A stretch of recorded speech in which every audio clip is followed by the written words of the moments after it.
Hello everyone. Today I will like to share or discuss something with you regarding very much important thing nowadays people are suffering from. According to one survey, um, every one person from the family is suffering from any mental health like depression, phobia, anxiety. So what the family members are doing, they are hiding the things, and because of that the environment of whole family disturbed, and its affect whole family as well as the children who are staying with them. So instead of hiding all this thing, please consult specialized doctors and have treatment. It is not a matter of hiding the things. It's normal, and sometimes it may happen because of some past incidents or the things happen with a person. So because of that they are thinking a lot. Sometimes they are doing overthinking. They have phobia that somebody will harm them.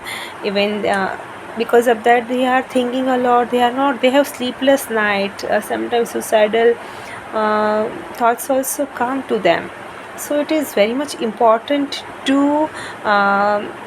Work on our mental health. Means आज मैं आपके साथ एक बहुत important चीज़ share करना चाहूँगी कि सभी फैमिली में से एक पर्सन ऐसा होता है एक सर्वे के अकॉर्डिंग कि जिनको कोई मेंटल हेल्थ के रिलेटेड इश्यूज़ होते हैं, लाइक डिप्रेशंस है, फोबिया है या फिर एंजाइटी है. तो ये कोई छुपाने की बात नहीं है. अगर ऐसा है तो मतलब वो पेशेंट है या फिर वो पर्सन को स्लीपलेस नाइट होती है. कभी कभी बहुत थॉट्स आते हैं, एक्सेसिव थॉट्स आते हैं. उनको फोबिया होता है कि कोई उनको हार्म करेगा.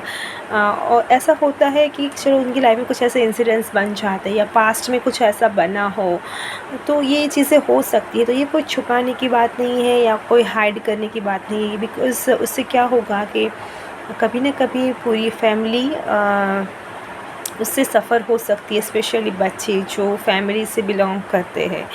तो छुपाने से अच्छा है कि वो सब चीज़ों के ऊपर वर्क करें और जो कोई स्पेशलाइज्ड डॉक्टर है उससे मिलके उसको क्योर करे. वो बहुत क्योरेबल है और वो छुपाने की बिल्कुल बात नहीं है. यस, मेंटल हेल्थ से लड़ना और उससे बाहर आना वो एक चैलेंज है. और उस अगर आप छुपाओगे तो वो आगे जाके कोई और बड़ी डिजीज़ में कन्वर्ट हो सकता है. बेटर है कि उसको छुपाने से बेटर है कि आप उनकी ट्रीटमेंट कीजिए और उसको एक ओपनली उसको शेयर कीजिए कि नहीं ऐसा होता है. जैसे किसी को सुसाइडल थॉट्स आते हैं, बहुत थिंकिंग करते हैं लोग, नेगेटिव थॉट्स लाते हैं और सबको कुछ ना कुछ घर में या बाहर सबके बारे में नेगेटिव सोच के झगड़ा करना, फिर अपने किसके लिए ख़राब सोचना और उसी को एक्सप्रेस करना. उससे पूरे घर का इन्वायरमेंट ख़राब होता है. बेटर कि उसका जो एक सही तरीका है उसको क्योरीफाई कीजिए और जो स्पेशलाइज्ड डॉक्टर हैं उनकी मदद लीजिए. छुपाने की बिल्कुल बात नहीं है. ऐसा होता है और ये नॉर्मल है और ये क्योरेबल भी है. अगर आप इसको नॉर्मली नहीं लोगे तो आगे जाके वो बड़े डिजीज़ में कन्वर्ट हो सकता है. So precaution is better than cure और it's very normal. Precaution is better than cure. Thank you.